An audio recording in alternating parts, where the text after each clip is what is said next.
journaliste argentin César Luis Merlo, Neymar Jr. aurait donné son accord de principe pour un retour à Santos, son club formateur, 11 ans après l'avoir quitté.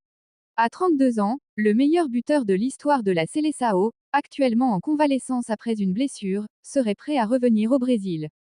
Avant de commencer, n'oubliez pas de vous abonner à la chaîne pour ne rien rater de nos contenus. Votre soutien est essentiel pour nous permettre de continuer à créer et partager des vidéos de qualité.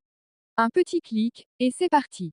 Des négociations en cours, mais sans certitude. Lors d'une récente conférence de presse, Marcelo Teixeira, président du Santos FC, a évoqué cette possibilité. Il a confirmé que des discussions étaient en cours, mais a également insisté sur la prudence. Nous allons attendre la fin du championnat et, ensuite, calmement, planifier pour 2025, a déclaré Teixeira.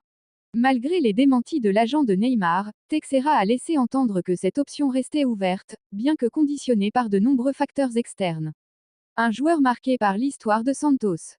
Neymar est intimement lié à l'histoire de Santos. Il a débuté sa carrière professionnelle dans ce club en 2009, à seulement 17 ans, et y a évolué jusqu'en 2013. Pendant cette période, il a conduit l'équipe à de nombreux succès, notamment la Copa Libertadores en 2011, un trophée qui manquait au palmarès du club depuis l'ère Pelé. Pour les supporters de Santos, le retour de Neymar serait bien plus qu'un simple transfert, ce serait un symbole de renaissance pour le club. Après une période difficile marquée par la relégation, le retour d'un joueur aussi emblématique pourrait insuffler une nouvelle dynamique, tant sur le plan sportif qu'économique. En effet, l'arrivée de Neymar attirerait une attention médiatique mondiale et pourrait offrir des opportunités commerciales significatives pour Santos.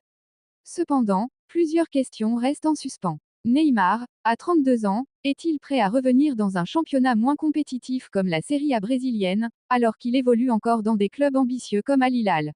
De plus, le coût d'un tel transfert serait colossal, et il reste à voir si Santos, malgré sa riche histoire, dispose des moyens financiers pour finaliser une telle opération. La promotion de Santos en première division est déjà une victoire en soi, mais l'avenir semble encore plus prometteur avec la perspective d'un possible retour de Neymar. Si les négociations aboutissent, cela pourrait marquer un tournant non seulement pour le club, mais aussi pour le football brésilien dans son ensemble. Pour l'instant, les fans devront patienter et attendre que la situation évolue, avec l'espoir de voir un jour leur idole revenir là où tout a commencé.